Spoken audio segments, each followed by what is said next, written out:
That's an excellent question, and my answer is, it is totally irrelevant.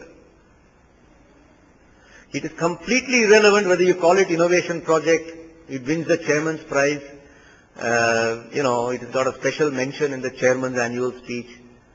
With due respect to chairman, it is completely irrelevant. Because it's the impact that it has made, and time shows that impact that is important. And therefore the point about naturalness. If you had gone and asked Tribhuvandas Patel or Dr. Kurian back in 1971 whether they are about to create an innovation, I don't know what answer you would have got. I suspect they would have said, yeah, we're just trying to get some milk out of the cows and buffaloes and send it to Bombay. It's as simple as that. It turned out to be something big.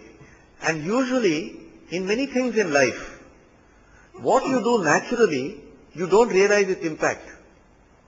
It's much later that you realize that, oh my God.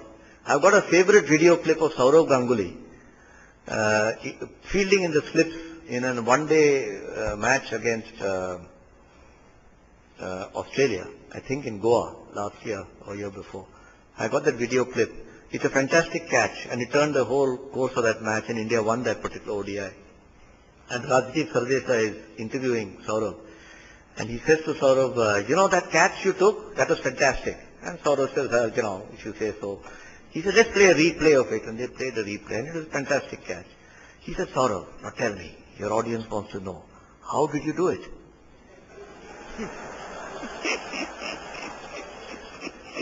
And Sourav says, I don't know. It's a very telling clip.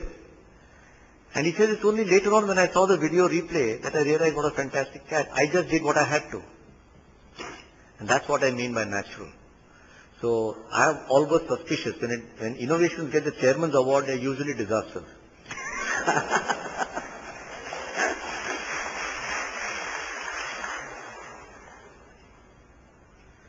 One last question, probably. Or two more. Okay, we use it. Hi, my name is Govind. Here.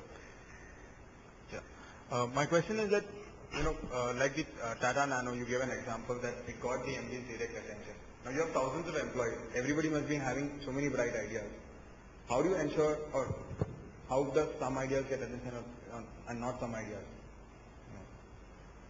Or how do you ensure that the best ideas get attention? What kind of?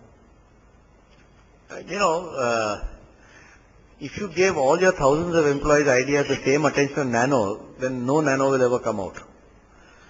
It is not possible. So, I think at the end of the day, it comes down to saying whether you as the guy with the innovative idea have the advocacy and the stamina to market your idea. I find managers, I wouldn't say young or old because it's not related to age. Managers often say, our company is not innovative, top management should do something about it. And I always say, the company is you. No chairman sits down and designs all the forms and tells people who all should sign. So the company is people like us, everybody.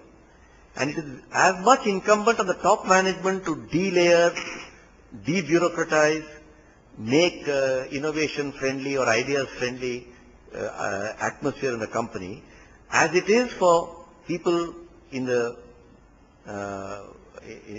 main mass of management to be advocacy conversant and endowed with stamina. If you have an idea, I always say I'm not looking for the managers with the highest potential. I'm looking down for the unputdownable managers. Every manager has high potential. They all got some 684 in your CAT or MAT or FAT or whatever it's called. And they all get $200,000 from Lehman Brothers or some such company. They're all smart guys. They've all been through IIT. So what's the big deal? You're not rewarded for your intellectual brilliance in a company. You're rewarded for your ability to deliver an idea. And that requires advocacy and stamina. So I encourage all of you, whether you join Tata's or any other company, that's a very important skill. I don't know if you teach it in the institute. I don't know if it can be taught. But you must have the stamina and the ability to be advocate for that product. If you can't sell that service idea or the innovation idea, you know, ACE, for example, came out of some guy who said, hey, listen, this is a big opportunity. This is what's happening in Thailand. This is what happened in Indonesia. Why aren't we doing this in India? It didn't come out from top guy. So there are people who come with these ideas. Okay?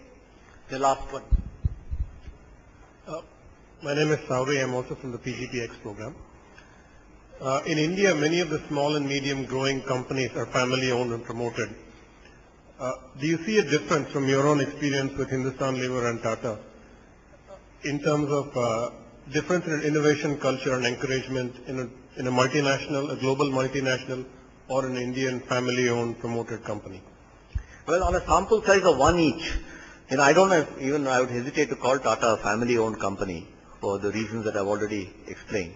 But I take it you're saying an international company and an Indian company, rather than family owned, and some family owned companies are hugely innovative.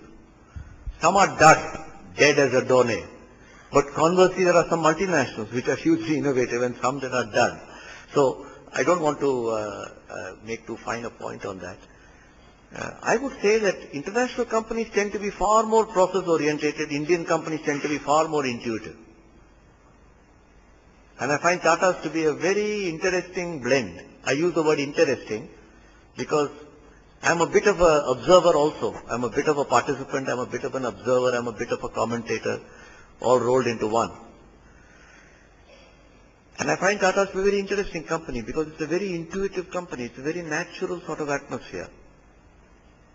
Whether it's good or bad, somebody can decide. But both Hindustan Lever and Tata's have had terrific records, each in their own way. You know, since this is the last question, I would like to make this point by way of the last answer.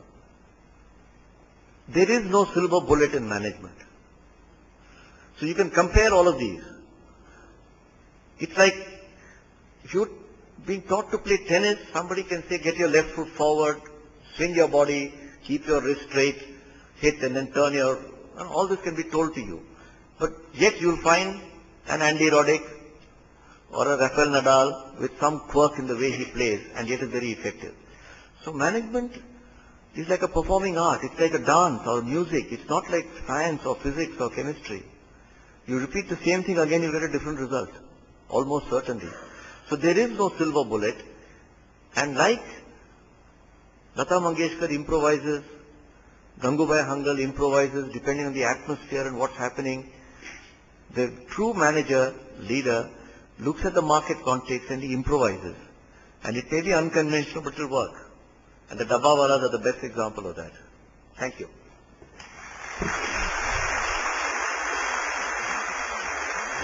Thank you, Mr. Gopalakrishnan.